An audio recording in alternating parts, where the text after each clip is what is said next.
Well, speaking of a huge game that did really well. All right, you were just mentioning this before the call. Manor Lords, right? Yeah. Mm-hmm. Is doing really well, right? And this is, I brought up the other fact with Baldur's Gates is because I'm starting. I keep seeing it. Like it's kind of like the theme of the year, right? Like one hit from small team happens. It has its time to shine. Usually a month and a half, which is a generous amount of time considering how many games come out. This game came out. I think it was. I was reading on it. 3.2 million wish lists. It came out in the weekend. So as of this podcast, 425, right? Or something like that, 426 when it came out in the weekend. Sold 1 million copies. Everyone's talking about it. It's having its moment. Uncontested right now.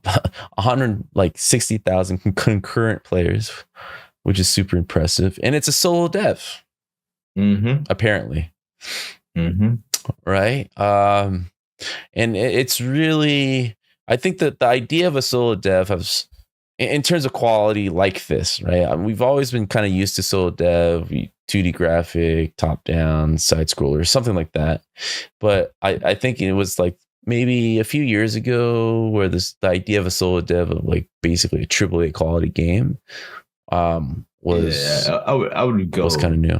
Yeah, I wouldn't go that far. It's definitely not AAA quality, but it's 7 years in development. Yeah, is a long time, right? And it's because it's one like a solo dev, right?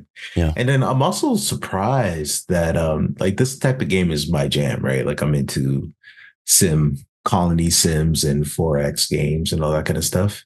Yeah. But I don't think 4X games sell this well, this fast. What do you think is the difference with this game so far as you're playing through it? I think some people were initially calling it like a total war killer, saying that it was like total war, but even more stuff. And it's not total war like at all, right? And the dev even had to clarify that. That might have helped some of the momentum behind it, or people were like expecting. Although I also don't think total war sell that much. I don't even know. I don't even know what the numbers are, right? Like, not in a weekend. Like yeah, these all seem like niche games, right? But also I think the fact that it's single dev and it looks this good, it looks good. Like, don't get me wrong. I think that has made people go, oh man, let me check this out, right? Yeah. And it's a selling point. Yeah, but I think like most, like there's some really good colony sims, and I guess I just don't know the numbers, like how well those games do, but I didn't think those games did this well, this fast. Well, it doesn't. It hasn't made the news like this for a while. We can say that. Yeah, for sure. Yeah. Like sim games take a while, but there's some sim games that or Civ, Millennia just came out. There's the Anno games, and those teams work on those games for years and release updates and patches. There's the Endless Space games. There's the Endless Legend. There's Stellaris. Right? There's a lot of I love all these games, right? But like none of them struck me as like the media talking about them 24/7, everybody talking about them. You know what I mean? But they have a kind of a really long tail in terms of like loyal fan base and buying of content packs and things like that. But this is kind of surprising me. Yeah. Yeah, it's very promising. I mean, it seems to be trending up, and not just the game, but the idea of like being a solo dev or a smaller team, being able to output pretty quality game, complicated game like a sim.